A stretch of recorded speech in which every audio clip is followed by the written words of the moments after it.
Hey, what's up, world? How's it going?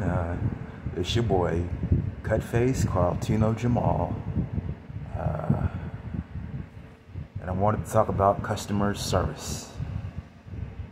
Like, how fucking stupid are you to run a corporation and disrespect your customers? Like, really?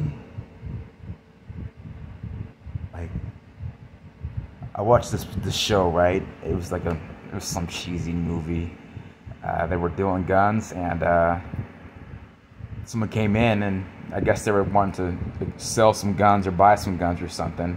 And the other people pulled a gun and was like, "The customer is always right!"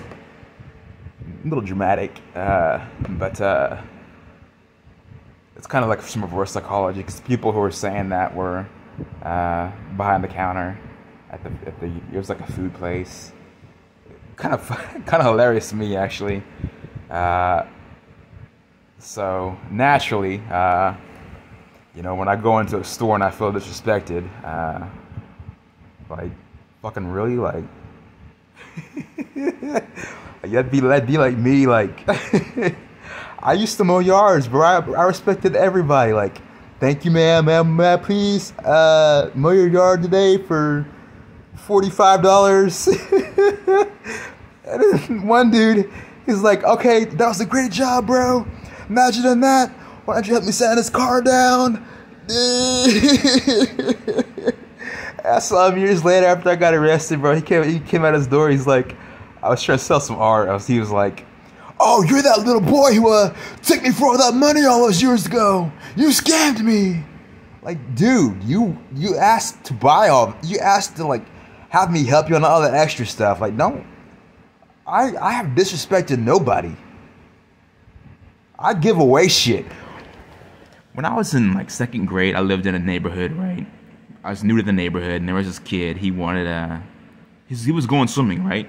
They had a change jar naturally, and I was in second grade, so I didn't have no money. But he was a little more well off than me. He had 2 jet skis in his driveway, and he wanted me to go with him swimming, right?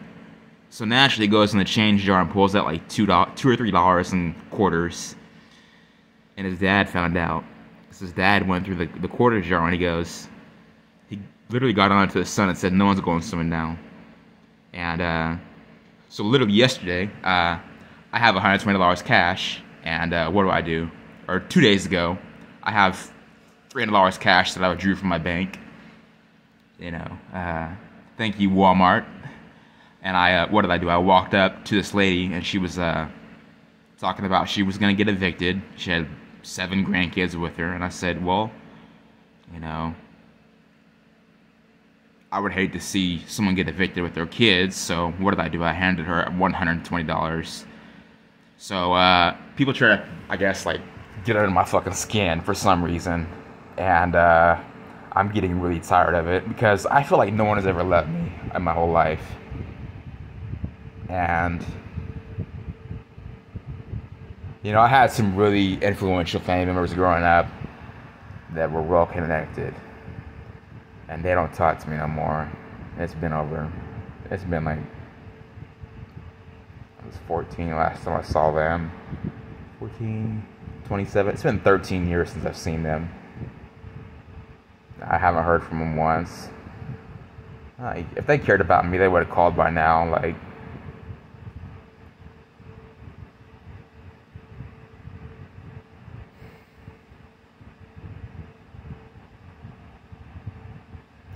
and my dad is dead. My brother is dead. So naturally, my dad has no power over me now, and I'm very well educated in certain tactics. And I guess now people want to feel like that they can pass those tactics that I've learned onto other people to, I guess, control me with, to have me use those tactics on other people. I'm a free citizen. You're a dumbass. So let's go back to 2020, before I attended the University of Sarcasm. I called the police. You can go on my Facebook profile. It'll probably be deleted by a family member by this time. I called the police because I was reading about an alien comic over how to make UFOs. Parallax is real. The iPhone cameras have been invented for years. The radio astronomers have used the same, it's called parallax, to triangulate positions of stuff in space with 3 different cameras. It could be a satellite in space, it could be an observatory on a mountaintop. So this comic depicted these aliens with 1,000-year-old technology. And I started reading into it, and it was like, start with a 2-foot disc. And I was like, wait a minute. I remember when I was in the military that I read about IEDs, and it sounded just like what they're describing here. So what did I do? I got a little nervous because I'm like, I've been reading about Scientology, and I heard it's satanic. They start you off with science and then gradually get you into Satanism. And they like brainwash you and isolate you. So I called the police, and I'm like, you know, this type of stuff shouldn't be at the library. There is some horrible stuff happening at this library. Like, I saw a fucking naked baby in one of the books, like, when I was 12 years old, bro. And then I reported some child porn that was in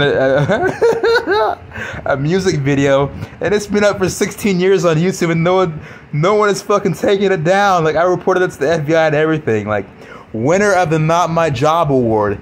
And then there was a girl in 7th grade. It's in my 7th grade class. She was in Google image results naked with her pussy showing. So the police don't give a fuck about nothing. They're hypocrites. They even said themselves they don't give a damn whenever I tried to file a police report about this supposed IEDs that are being manufactured that are being, could be real, but no one believes in UFOs really, right? So whenever I called the police and they try to desperately, out of fear that something is fucking not right here, you know, if there's like a cause for concern for that, you know, danger to someone's life, and you call, wouldn't you want a police report to be filed? But instead, what happened? I went and bought a drink, and it burnt my throat as I drank it, and and then I ended up stabbing a guy before I went to the University of Sarcasm, and I did 11 months in prison, all because they didn't want to take down a police report and admit me into the psych ward to get meds. And I didn't have meds, but the police, they're way overpaid. Like, they couldn't afford my expertise, man. Like, it's just sad, bro. Like, shit was up for years, and anyways, yeah, bro, like,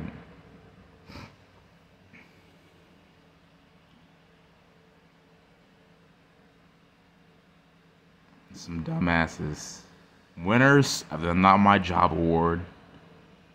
But me, I have no job, so naturally I answer to nobody. The second.